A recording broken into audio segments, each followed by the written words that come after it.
Gerung untuk memberikan reviewnya.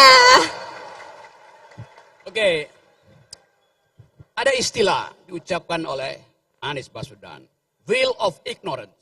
Ada yang tahu nggak istilah itu? Anda aja mahasiswa asing dengan istilah itu, apalagi politisi itu.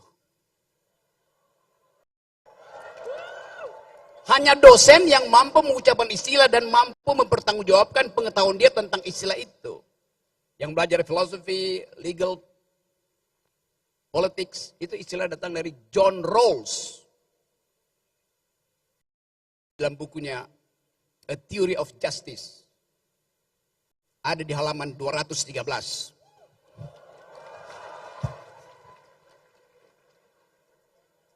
Jadi, kita mau kalibrasi isi kepala dari elit kita. Anda bisa bedain nggak antara kalibrasi dan hilirisasi?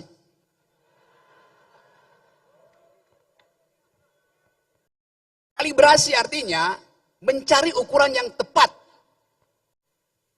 Hilirisasi artinya membohongi ukuran. Kalau misalnya seorang calon presiden, calon wakil presiden bicara tentang hilirisasi itu. Dan kita hitung hulunya apa? Kalau kita mau naikkan tax ratio, mau naikkan pertumbuhan ekonomi, hulunya apa? Inputnya apa itu? Yang bisa disebut incremental capital output ratio. Hari ini, malam nanti, akan ada 9,5 juta manusia Indonesia tidur dengan perut kosong. Adanya di hulu mereka. Per hari ini, stunting itu ada 24%, 25%. Rasionya. Artinya, 1 dari 4 bayi yang lahir akan kekurangan nutrisi otak. Artinya otaknya tidak akan berkembang. Atau defisit 25%. Ini ada Pak Profesor Mutakin. Yang ahli bedah otak itu. Tapi dia cuma bedah orang yang ada otaknya. Per hari ini, ada 60 juta pemuda Indonesia menunggu lapangan kerja. Jadi semua itu ada di hulu. Kalau dia dibawa ke hilir, dihilirisasi, yang dihilirisasi adalah membersihkan yang di hulu itu supaya produknya bagus. Jadi hilirisasi artinya membersihkan kedunguan. Itu dasarnya. Kalau kita bicara secara makro, secara konseptual. Anies Baswedan, calon presiden, dia berupaya membawa kita pada harapan dengan keutuhan berpikir, bukan sekedar dengan main-main statistik, semacam hilirisasi itu. Itu yang kita penting. Seorang calon presiden mesti kasih kemampuan, kita tuntut kemampuannya untuk memberi politics of hope, harapan itu. Dengan kekuatan argumen, dengan kemampuan untuk mengolah keadaan hari ini, dan diseberangkan menjadi kebahagiaan. Itu calon presiden. Anda bisa bedain nggak antara calon presiden, bekas presiden, dan presiden bekas? Anies calon presiden. SBY bekas presiden. Ada orang yang masih presiden, tapi udah jadi barang bekas. Nggak berguna lagi itu.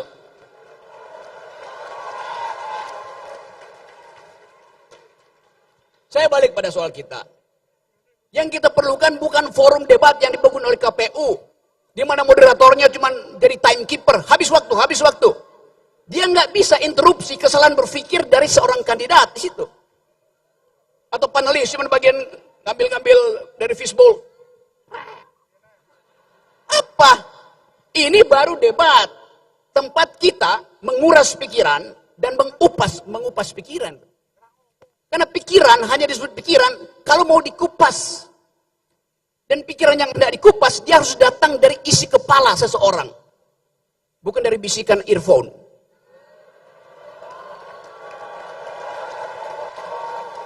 Dasarnya itu tuh. Jadi teman-teman, saya percaya bahwa kalian akan mampu mengupas isi pikiran Cak Imin dan Cak Anies. Dua-duanya cak-cak. Jadi sekali lagi, saya singkatkan itu, karena hanya itu intinya. Saya udah 3 kali ketemu Anies, udah hat-trick sebetulnya. Dan heran, saya diundang terus di forumnya Anies. Di forum lain saya nggak diundang. Padahal saya masih menganggap dua kandidat itu juga punya pikiran. Tapi kalau nggak bisa dikupas, itu bukan pikiran. Pikiran hanya disebut pikiran kalau bisa dikupas. Pikiran hanya disebut pikiran kalau ada yang membantah pikiranmu. Itu namanya berpikir tuh. Jadi teman-teman semua, percayakanlah bahwa Indonesia harus dihidupkan dengan diskurs pikiran. Dengan alat analisa yang ada di kampus-kampus, itu metodologi. Nah, kita ingin perdebatan itu metodologis. Bukan sekedar ideologis, metodologis. Supaya ada hal yang kita kuras. Nah, saya perpendek ini, saya ucapkan dengan cara saksama dalam tempo singkat-singkatnya, karena saya mesti pergi.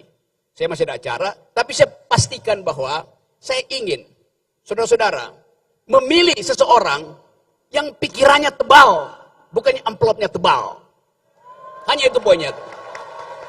Jadi, saya pamit pada Anies Caimin, moderator, namanya siapa? Agak keras. Saya nggak bisa baca, sebutin. Ada mic kamu? Sofi. Sofi, oke. Oh, Sofi. Ya, Sofi, artinya bijak gitu. Dan profesor saya yang ahli bedah otak.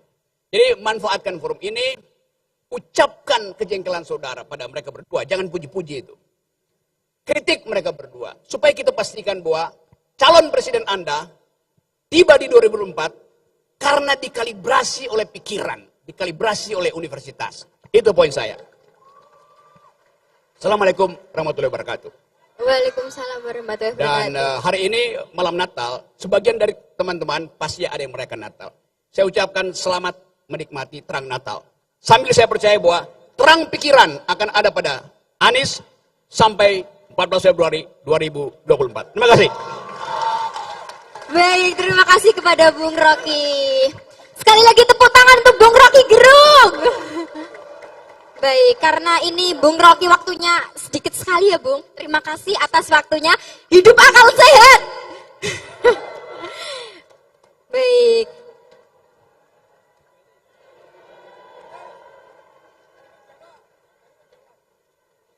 Lanjut saja teman-teman.